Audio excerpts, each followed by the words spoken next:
राधे राधे दोस्तों, आज हम आपको सुनाएंगे एक राजा ने अपनी ही बेटी से विवाह क्यों किया। अगर आप हमारे चैनल पर नए हैं तो प्लीज़ हमारे चैनल को लाइक करें, सब्सक्राइब करें और शेयर करें। बहुत पुराने समय की बात है। वीरपुर नगर के राजा वीर सिंह राज्य करते थे। राजा वीर सिंह नवयुवक थे और उनके 3 रानियां थीं, लेकिन अभी तक उनके कोई संतान नहीं हुई थी। एक सुबह का वक्त था। राजा वीर सिंह शिकार खेलने के लिए निकले और जंगल की ओर चल पड़े। राजा वीर सिंह अपने घोड़े पर सवार होकर जा रहे थे कि जंगल में एक बुजुर्ग बुढ़िया, जो कि बहमाता थी, खेत की पटड़ी पर बैठी हुई मूंज की पत्तियों में गांठें लगा रही थी। राजा ने उस बुढ़िया को देखा और सोचा कि इस वीरान जंगल में यह बुढ़िया कहाँ से आई है और यह यहाँ क्या कर रही है। यह सब जानने के लिए राजा वीर सिंह बहमाता के पास पहुँच गए और घोड़े से नीचे उतरकर अपने राजा होने के घमंड में बहमाता से बोले, ए बुढ़िया, यहाँ इस वीराने जंगल में तू अकेली बैठी हुई क्या कर रही है। तो बहमाता बोली, बेटा, मैं किसी की जोड़ी बना रही हूँ तो किसी की बिगाड़ रही हूँ, किसी को मिला रही हूँ तो किसी को बिछोड़ रही हूँ, यानी अलग कर रही हूँ, जो कि मेरा तो यही काम है। इस पर राजा वीर सिंह बोले, बुढ़िया माई, हम समझे नहीं, जरा खुलकर विस्तार से बताओ। तो बहमाता बोली, बेटा, मैं संसार भर के इंसानों की जोड़ी लगा रही हूँ। अर्थात मेरे कहने का अर्थ है संसार भर के लोगों को जीवन साथी के रूप में किसी को मिला रही हूँ तो किसी को अलग कर रही हूँ, जो कि संसार का नियम है। जो लोग जो साथी बन के मिलते हैं, एक दिन वो बिछड़ भी जाते हैं। यही संसार का नियम चला आ रहा है और मेरा यही काम है। इतना सुनते ही राजा वीर सिंह अपने राजा होने के घमंड में आकर बहमाता से जो धृष्टा कर बैठता है और बोलता है, बुढ़िया, तेरा काम संसार के लोगों की जोड़ी बनाना है और बिगाड़ना है, तो तूने मेरी भी जोड़ी बनाई होगी। इस पर बहमाता बोली, हाँ बेटा, तेरी भी जोड़ी बनाई है, अच्छा है। राजा वीर सिंह ने शादीशुदा होने के बावजूद भी बहमाता से घमंड पूर्वक पूछा, ए बुढ़िया, तो बता, मेरी जोड़ी तूने किसके साथ बनाई है और मेरी शादी किसके साथ होगी। इतना सुनते ही बहमाता को राजा के घमंड को पहचानने में देर नहीं लगी और बहमाता सोचने लगी, यह राजा होने के घमंड में शादीशुदा होकर भी मुझसे जोड़ी बनवाने के बारे में बातें कर रहा है। इसका मतलब तो यह हुआ कि यह मेरे साथ मजाक कर रहा है। लेकिन ठीक है, मैं इसकी इस जो गलती का इसे उचित फल दूंगी। इसने जो बहमाता के साथ भद्दा मजाक किया है, इसका फल तो इसे मिलना चाहिए। ऐसा सोचकर बहमाता राजा से बोली, हे राजा, तूने मुझसे पूछा कि तेरी जोड़ी मैंने कहाँ बनाई है, तो सुन, मेरी बात ध्यान से सुन। तेरी जोड़ी मैंने तेरी पटरानी से जन्मी तेरी सगी बेटी के साथ बनाई है। तेरी शादी तेरी अपनी सगी बेटी से होगी। जा, तूने मेरे साथ जैसा भद्दा मजाक किया है, वैसा ही मैंने तुझे फल दे दिया। बहमाता के इतने वचन सुनते ही राजा के पैरों तले जमीन निकल गई और बहमाता से अपने किए के लिए माफ़ी मांगने लगा। तो बहमाता बोली कि राजा, तू तो राजा है, न तेरे लिए तो सब कुछ संभव है, ना तो तू जा और झुठला दे इस बुढ़िया के वचन को। राजा बहमाता की लाख मन्नतें करने लगा और बहमाता से मिले श्राप को वापस लेने की प्रार्थना करने लगा। तब बहमाता बोली कि हे राजा, मेरा कहा गया वचन झूठा तो नहीं हो सकता, लेकिन तेरे पास सामर्थ्य हो तो बचने की कोशिश कर लेना। इतना कहकर बहमाता अपने कार्य में मस्त हो गई और राजा शिकार खेलना तो भूल ही गया था और वह अब बहुत दुखी था और दुखी मन से ही अपनी राजधानी और अपने महल को लौट आया। महल में अपनी पटरानी चंद्रलेखा के पास राजा जो है बहुत ही उदास मन से पहुंचा। रानी ने अपने राजा को उदास और दुखी देखा तो पटरानी चंद्रलेखा अपने राजा से बोली, महाराज आज क्या बात है जो आप इतने दुखी लग रहे हो। तो राजा वीर सिंह कहने लगे, हे महारानी मैं तुझे क्या बताऊं, आज मुझसे अपने घमंड में आकर मैंने एक बहुत बड़ी भूल कर दी। रानी बोली, कैसी भूल कर दी महाराज। इस पर राजा ने अपनी रानी चंद्रलेखा को सारी बातें सुना दी। सारी बातें सुनने के बाद रानी चंद्रलेखा बोली, महाराज उस अनहोनी के डर से अभी से आप चिंता क्यों करते हो जिसका कोई आधार ही नहीं है। अरे जब हमारे कोई बेटा बेटी है ही नहीं तो फिर तुम्हारी दुल्हन कैसे बनेगी मेरी बेटी, और आगे भी हम किसी बेटी को जन्म लेने ही नहीं देंगे जिससे तुम्हारी दुल्हन बनने की कोई भी जो गुंजाइश रहे। राजा वीर सिंह ने अपनी रानी चंद्रलेखा की इतनी बातें सुनी तो राजा के दिमाग में उसकी बातें बैठ गईं और वह सोचकर उसने राहत की सांस ली कि रानी ठीक तो कहती है कि जब अब तक ही हमारे कोई संतान नहीं है तो फिर मेरी बेटी मेरी दुल्हन कैसे बनेगी। और इस तरह राजा अपने दुख को दूर करने के लिए अपने राजकाज में व्यस्त हो गया। समय धीरे धीरे गुजरने लगा और कुछ महीनों के बाद ही उसकी जो रानी थी पटरानी चंद्रलेखा उसको गर्भ ठहर गया। गर्भ ठहरने पर महारानी चंद्रलेखा को अब चिंता सताने लगी और वह अपनी गर्भ अवस्था पर अपनी नज़र बनानी उसने शुरू कर दी। धीरे धीरे रानी के प्रसव का समय नज़दीक आने लगा तो रानी ने अपनी एक सबसे विश्वसनीय पात्र जो बांदी थी उसको 24 घंटे अपनी देखरेख के लिए तैनात कर दिया। जब प्रसव का समय आया तो रानी चंद्रलेखा ने रात्रि के 12 बजे के आसपास एक बहुत ही सुंदर कन्या को जन्म दिया। कन्या का जन्म होते ही रानी चंद्रलेखा के होश उड़ गए कि उसको तो कन्या पैदा हो गई है, और अपने पति राजा वीर सिंह की कही हुई बातों का आधार बनता देखकर रानी दुखी हो उठी और किसी अनहोनी से टकराने का व्यर्थ ही प्रयास करने लगी।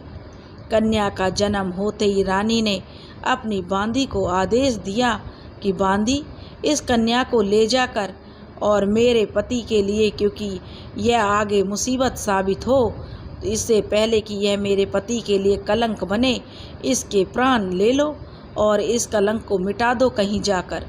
रानी की इतनी बात सुनते ही बांदी ने कन्या को उठाया और एक हाथ में फावड़ा ले लिया और जंगल की ओर महल से निकल कर चल दी। महल से निकलते ही प्रजा बस्ती में पहुंची। प्रजा बस्ती से निकलकर जंगल की ओर जा ही रही थी कि तभी बस्ती के पड़ोस में सूखे गोबर के घूरे पड़े हुए थे। बांदी ने सोचा, बच्ची को लेकर अगर जंगल की ओर जाऊंगी तो किसी ने देख लिया तो कोई बखेड़ा खड़ा हो जाएगा। इसलिए उसने सोच लिया कि जंगल की ओर जाने और किसी के देख लेने से तो अच्छा है कि इस घूरे में ही इसको जो लड़की है इसको दफना दूं, और उसने यही उचित समझा और बांदी ने फावड़े से पूरे जो घूरा था उसको खोदना शुरू कर दिया और कन्या के लिए दफनाने के लिए जितने में कन्या दफना जाए उतना खड्डा खोद दिया और उसके बाद कन्या को घूरे में दफन कर दिया और महल वापस लौट आई। महल पहुंचकर बांदी ने रानी को कन्या के बारे में सब कुछ ठीक ठाक बता दिया। रानी यह सोचकर निश्चिंत हो गई कि कन्या घूरे में दफन हो गई है और घूरे में दफन होने के कारण उसका दम घुट जाएगा और वह मर जाएगी। लेकिन विधाता को तो कुछ और ही मंजूर था। घूरे का सूखा गोबर होने के कारण उसमें हवा का आवागमन बना हुआ था जिससे कन्या सांस ले सके, और कन्या दम तोड़ने के बजाय उसमें जिंदा बनी रही। इधर सुबह का वक्त होते ही घूरे का मालिक अपने घूरे को किसी किसान को बेच देता है और किसान ने घूरे को खाद के रूप में इस्तेमाल करने के लिए गधों के द्वारा ढुलाई हेतु एक कुम्हार पति पत्नी जो कोई रामू जिसका नाम था उसको ठेका दे दिया। कुम्हार पति पत्नी के संतान नहीं होने के कारण अपनी पत्नी की जो कुम्हार अपनी पत्नी और अपनी उम्र के आखिरी पड़ाव पर था, जो कि संतानहीनता के चलते बहुत ही दुखी रहते थे। किसान के द्वारा काम मिल जाने पर कुम्हार कुछ गधे लेकर अपनी पत्नी के साथ घूरे को किसान के खेतों में डालने चल दिया और घूरे को खोदते खोदते जैसे ही कुम्हार पति पत्नी दोनों ने फावड़ा कन्या के करीब चलाया तो कन्या ने रो दिया। बच्चे के रोने की आवाज़ सुनते ही दोनों कुम्हार और उसकी पत्नी चौंक गए। बच्चे की आवाज़ पर ध्यान लगाने लगे और उन्होंने निश्चय कर लिया और उन्हें विश्वास हो गया कि आवाज़ तो इस घूरे में से ही आ रही है। तो उसने फावड़े को साइड में रखा और अपने हाथों से घूरे को खोदना शुरू कर दिया और आखिरकार बच्ची तक वे पहुँच ही गए और बच्ची को सही सलामत बाहर निकाल लिया। कन्या को बाहर निकालते ही जो कुम्हार की पत्नी थी उसने कन्या को झट से अपनी गोद में ले लिया और अपनी छाती से लगा लिया। कन्या को छाती से लगाते ही रामू की जो पत्नी थी यानी कुम्हारी थी उसकी छाती में दूध उतर आया। कन्या को दूध पिलाने लगी। ईश्वर का यह चमत्कार और संतानहीनता के चलते ईश्वर का उसे उपहार समझकर दोनों पति पत्नी उस कन्या को अपने घर ले आए और अपनी बेटी के रूप में स्वीकार करके उसका बड़े प्रेम से पालन पोषण करने लगे। कुम्हार की पत्नी कुम्हार की जो बेटी थी उसका नाम दोनों पति पत्नी ने किरण रखा। धीरे धीरे बेटी बड़ी होने लगी और सुंदरता में वह सारे नगर के बच्चों को पीछे छोड़ने लगी और समय धीरे धीरे बीतता गया तो एक किरण जो थी कुम्हार की बेटी अब सयानी हो गई और अपने माता पिता के कामकाज में हाथ बटाने लगी। किरण जब 18 वर्ष के आसपास हो गई तो एक दिन उसके माता पिता के पशुओं यानी जो उसके माता पिता के पालतू गधे थे उनको लेकर चराने जंगल में निकल गई। किरण अपने पशुओं को जो चरा रही थी कि राजा वीर सिंह शिकार खेलने के बाद महल की ओर लौट रहे थे और राजा वीर सिंह ने गधों को चरा रही किरण को जो कि सुंदरता में किसी हूर से कम नहीं थी, जब उस लड़की को देखा तो उस पर मोहित हो गए और महल में पहुंचकर राजा वीर सिंह ने अपनी महारानी चंद्रलेखा से किरण के बारे में बताया और कहा, महारानी हमें पता करके बताओ कि वह लड़की कहाँ की है और किसकी है और कहाँ रहती है। उसने हमारा दिल चुरा लिया है और हम उस लड़की से शादी करना चाहते हैं। पहले समय में राजा महाराजा कई शादी कर लेते थे और रानियों को कोई ऐतराज भी नहीं होता था। इसलिए इतना सुनते ही रानी बोली, ठीक है महाराज, जैसी आपकी इच्छा। बहुत जल्दी ही हम इसका पता निकाल लेंगे कि वह कन्या किसकी बेटी है और कहाँ रहती है। उसके बाद रानी ने अपने गुप्तचरों को पता लगाने के लिए भेज दिया। पता लगने के बाद राजा को किरण के बारे में पूरी सूचना दे दी गई। तो राजा बोला, ठीक है महारानी, हमारे रिश्ते का प्रस्ताव कुम्हार और उसकी पत्नी के पास भेज दो। इस पर महारानी बोली, महाराज अब यह काम गुप्तचरों का नहीं बल्कि सार्वजनिक रूप से नाई और ब्राह्मण का है, इसलिए रिश्ते का प्रस्ताव नाई और ब्राह्मण के द्वारा भेजो। अगली सुबह राजा ने अपने दरबार में नाई और ब्राह्मण को बुलवाया और रिश्ते का प्रस्ताव कुम्हार पति पत्नी के पास भेज दिया। रामू और उसकी पत्नी ने जब नाई और ब्राह्मण की बातें सुनी तो उन्हें इस बात पर विश्वास नहीं हुआ। वे कहने लगे, राजा वीर सिंह का रिश्ता उनकी बेटी किरण के लिए लेने को जो नाई और ब्राह्मण कहने लगे।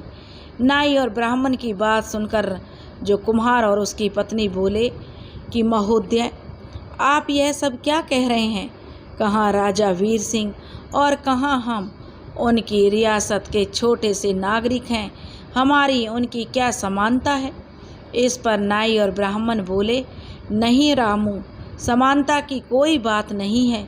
महाराज को तुम्हारी बेटी पसंद आ गई है, इसलिए यह प्रस्ताव महाराज की ओर से है, और इसमें तो तुम्हें अपना सौभाग्य समझना चाहिए कि आपकी बेटी का भाग्य खुलने जा रहा है।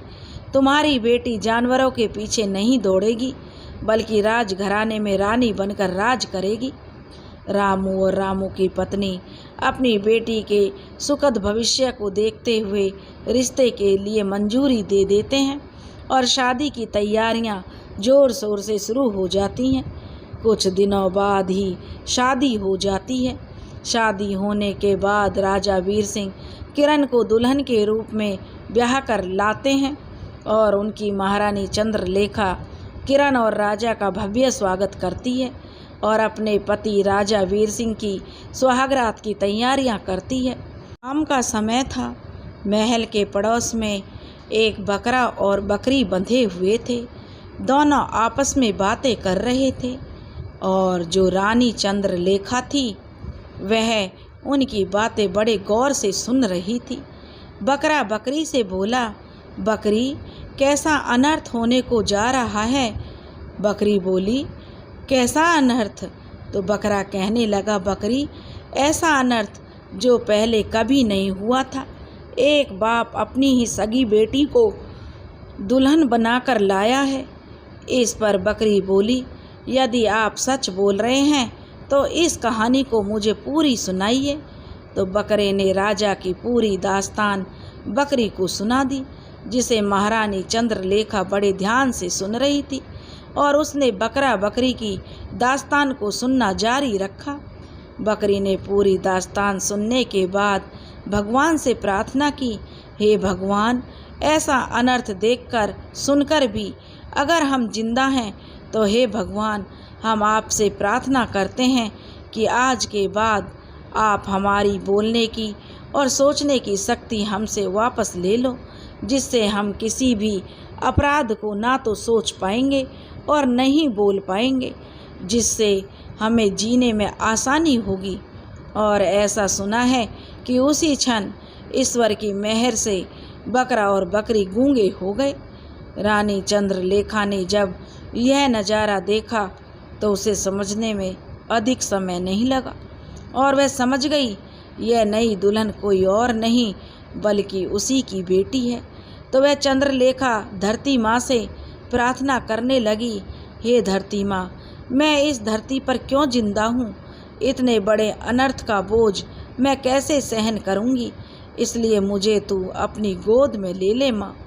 रानी का ऐसा करुण विलाप देखकर धरती माँ ने अपना सीना चीर लिया और रानी धरती माँ की गोद में बैठ गई।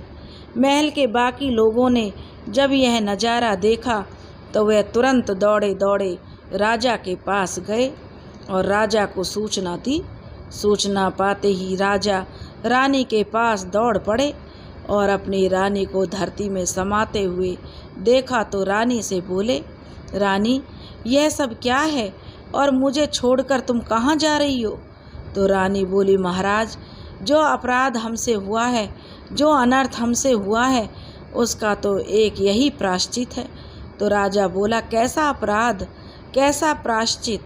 तो रानी ने सारी दास्तान राजा को बता दी। दास्तान सुनते ही राजा के पैरों तले जमीन निकल गई और वह बोला, महारानी, यह अपराध तुमसे अकेले नहीं हुआ, इसका मैं भी बराबर का भागीदार हूँ। इसलिए हे धरती माँ, अगर धरती माँ की गोद में तू अकेले नहीं बैठ सकती, धरती माँ के साथ गोद में मैं भी तुम्हारे साथ चलूँगा और अपने द्वारा किए हुए इस अनर्थ का प्रायश्चित करूँगा।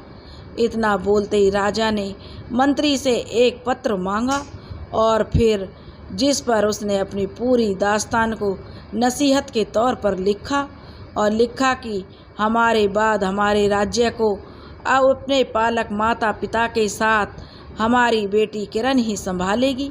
पत्र में इतना लिखकर मंत्री को दे दिया और राजा वीर सिंह और रानी चंद्रलेखा धरती में समा गए। दोस्तों, अगर आपको हमारी कहानी पसंद आई हो तो प्लीज़ हमारे चैनल को लाइक करें, सब्सक्राइब करें और शेयर करें।